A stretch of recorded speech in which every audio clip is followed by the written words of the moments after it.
Hello दोस्त, आपका मेरे चैनल में बहुत बहुत स्वागत है। आशा करता हूँ आप सब बड़े अच्छे से होंगे। मैं आज आप लोग के बीच में एक ऐसे महाराणा का वीडियो लेकर आया हूँ जिसने राजस्थान में बहुत से ऐसा कार्य किए हैं जो हमारा इतिहास को गौरवान्वित किया है। इन्होंने ही चीन के बाद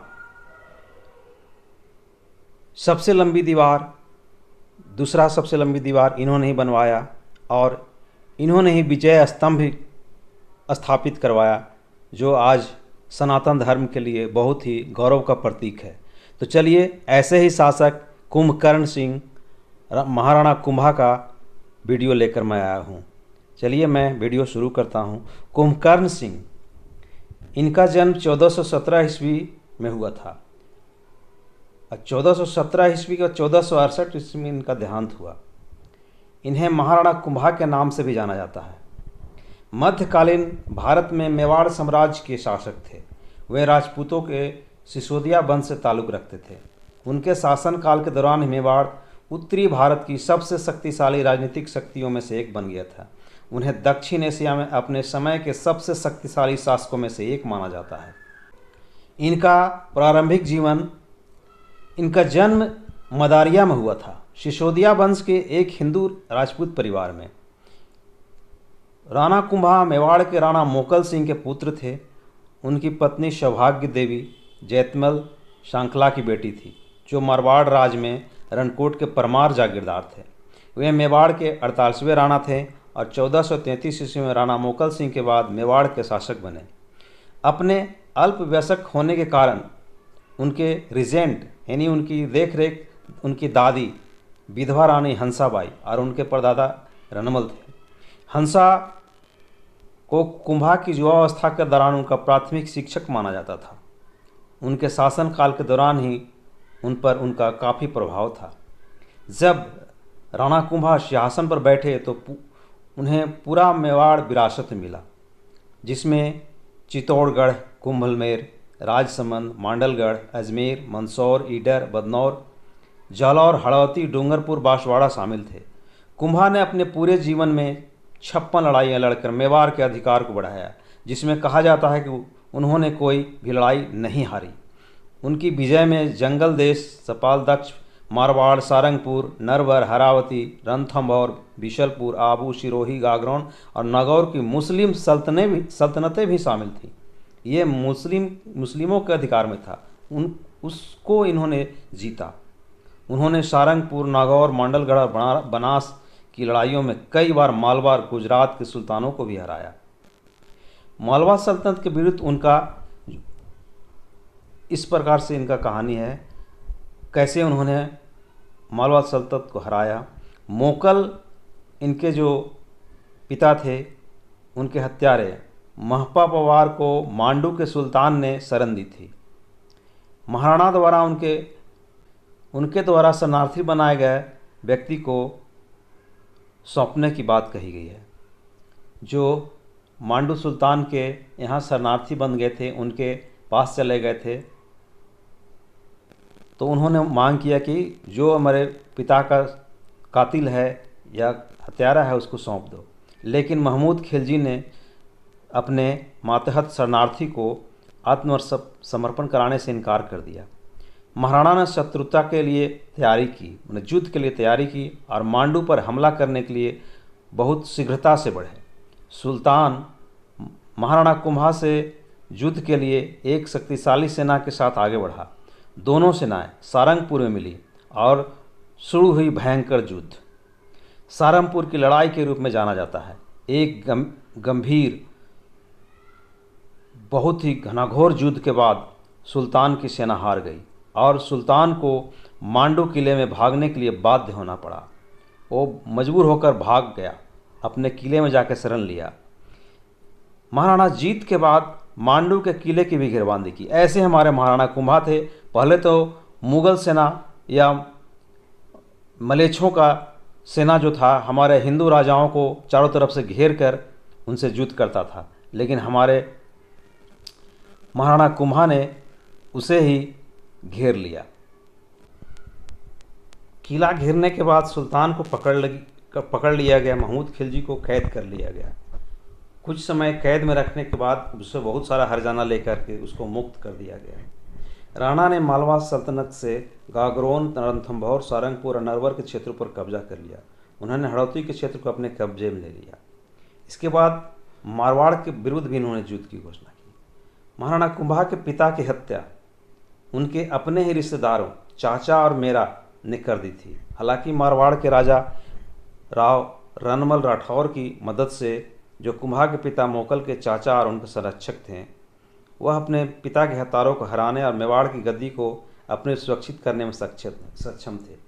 मेवाड़ी दरबार में राठौरों की बढ़ती शक्तियों के कारण, जो उनके दरबारियों और विषयों द्वारा घृणा की गई थी, रणमल के बुरे प्रभाव के कारण कुंभा ने रणमल की भी हत्या करवा दी। चूँकि रणमल जो इनके रिश्तेदार थे और इनकी दादी ने ही बुलवाया था मारवाड़ से इनको संरक्षण के लिए, ताकि अभी ये बालकल्य अवस्था में थे, तो उस समय इनके संरक्षण के लिए बुलवाया था। तो उस समय रणमल राठौर को इतना ज़्यादा उन्होंने अपना वर्चस्व बढ़ा लिया मेवाड़ में कि उनको लगा कि मेवाड़ मेरा ही है। तो उन्होंने अपने मन से निर्णय लेना शुरू किया और विषय वासना में भी कुछ इस तरह से उधर भटक गए, जिसके कारण कुंभा को अच्छा नहीं लगा और उन्होंने चुंडावत को, जो मेवाड़ के ही एक रिश्तेदार थे, उनको बुलवाया और राणा रणमल राठौर की हत्या करवा दी। चूँकि मेवाड़ी दरबार में राठौर की बढ़ती शक्तियों के कारण, जो उनके दरबारियों और विषयों द्वारा घृणा की गई थी, रणमल के बुरे प्रभाव के कारण कुंभा ने ही रणमल की हत्या करवाई थी। रणमल की हत्या के साथ मारवाड़ का राज भी कुंभा के हाथों में चला गया। रणमल के पुत्र जोधा को कुंभा से मारवाड़ को फिर से जीतने में कई साल लग गए। दिल्ली सल्तनत ने भी फायदा उठाया और नागौर, जालौर और सिवाना पर कब्जा कर लिया। 1453 ईस्वी में वह मेवाड़ से अपने पैतृक राजधानी मंडोर पर कब्जा करने में सफल रहा।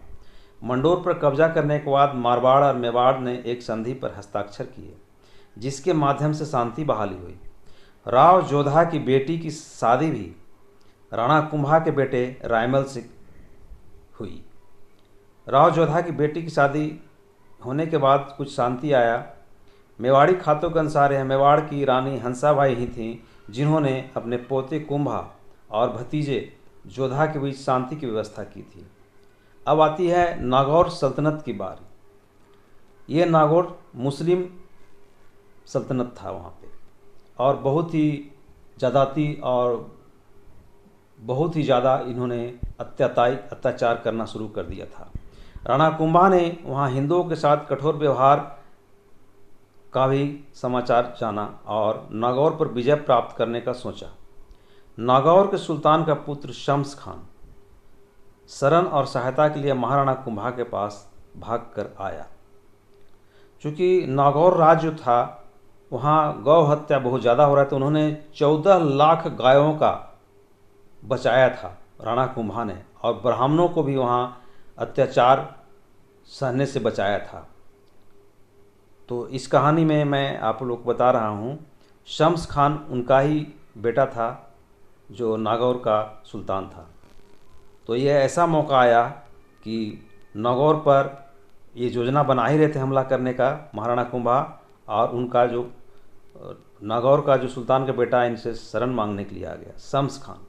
शम्स खान की नागौर की गद्दी इस शर्त पर बिठाने के लिए सहमत हो गए कि वह स्थान किले की प्राचीर का एक हिस्सा ध्वस्त करके राणा कुंभा की सर्वोच्चता को स्वीकार करेगा। शम्स खान ने सारी शर्तें स्वीकार कर ली। राणा कुंभा ने एक बड़ी सेना के साथ नागौर की ओर कूच किया। उन्होंने सुल्तान मुजाहिद को हराया, जो गुजरात की ओर भाग गया था, और शम्स खान को नागौर की गद्दी पर आसीन करवाया और उसे शर्त पूरी करने की मांग की। लेकिन शम्स खान, जैसा कि जानते हैं, इन लोग को खून में ही समाया हुआ है गद्दारी, महाराणा से किले छोड़ देने की विनम्रता प्रार्थना की। हालांकि राणा कुंभा ने नागौर की किलेबंदी कर ली थी। इसके बाद कुंभा एक बड़ी सेना के साथ फिर से मैदान में आ गए और शम्स खान को नागौर से खदेड़ दिया गया, जो अब कुंभा के हाथ में आ गया था।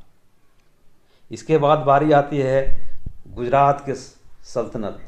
नागौर के सुल्तान शम्स खान अपनी बेटी को लेकर अहमदाबाद भाग गए, जिसकी शादी उन्होंने सुल्तान कुतुबुद्दीन अहमद शाह द्वितीय से कर दी थी।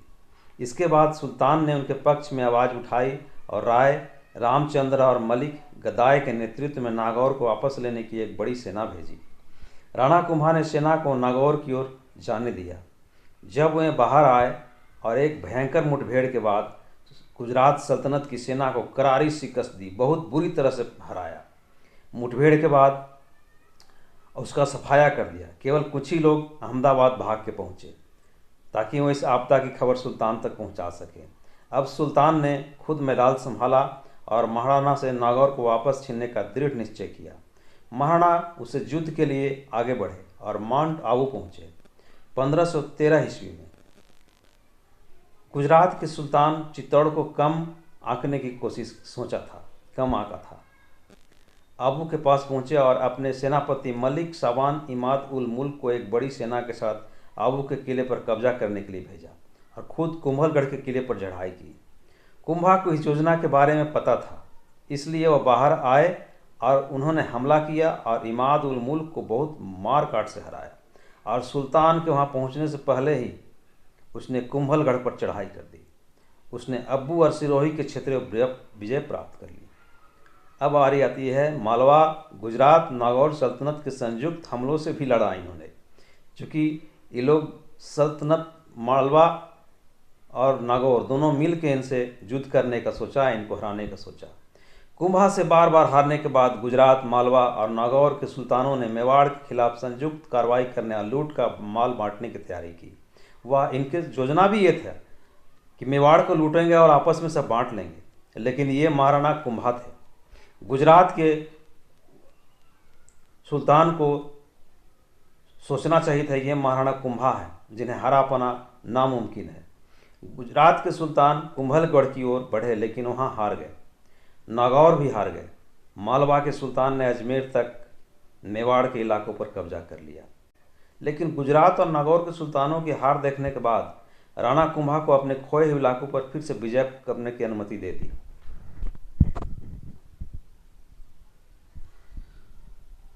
और उन्होंने सुल्तान को बहुत बुरी तरह से हराया और भगाया और फिर से अपने जो भी जीता हुआ प्रदेश था फिर से अपने विजित कर लिया। कुंभा को राज्य के पुनर्निर्माण के लिए कड़ी मेहनत का श्रेय भी दिया जाता है। मेवाड़ की रक्षा करने वाले 84 किलो में से 32 कुंभा द्वारा बनवाए गए थे। मेवाड़ का मुख्य गढ़ कुंभलगढ़ का किला है, जिसे कुंभा ने बनवाया था। यह राजस्थान का सबसे ऊंचा किला है। राणा कुंभा ने चित्तौड़ में 37 मीटर 121 फीट ऊंचे 9 मंजिला टावर के निर्माण का भी आदेश दिया था, जिसे विजय स्तंभ कहा जाता है। आज ही विजय स्तंभ अपने आन बान और शान के साथ चित्तौड़गढ़ में खड़ा है।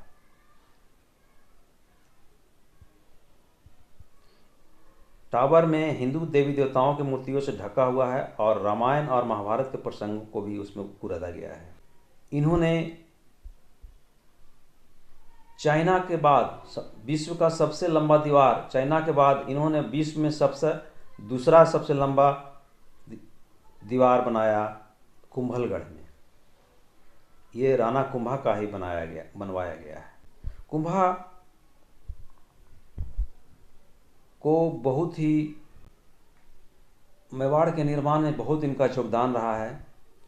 राणा कुंभा बहुत ही विद्वान भी थे। उन्हें कला और संगीत में ही महारत हासिल था। उन्हें बीना वादन में पारंगत थे और उन्हें अपने दरबार में संगीतकारों और कलाकारों का संरक्षण दिया। उन्होंने खुद जयदेव के गीत गोविंद पर एक टिप्पणी और चंडी शतक पर एक व्याख्या लिखी।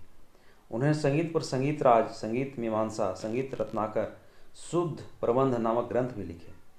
वे 4 नाटकों के लेखक थे, जिनमें उन्होंने संस्कृत, प्राकृत, स्थानीय, राजस्थानी बोलियों का इस्तेमाल किया। उनके शासनकाल में विद्वान अत्रि और उनके बेटे महेश ने कीर्ति स्तंभ पर प्रशस्ति लिखी।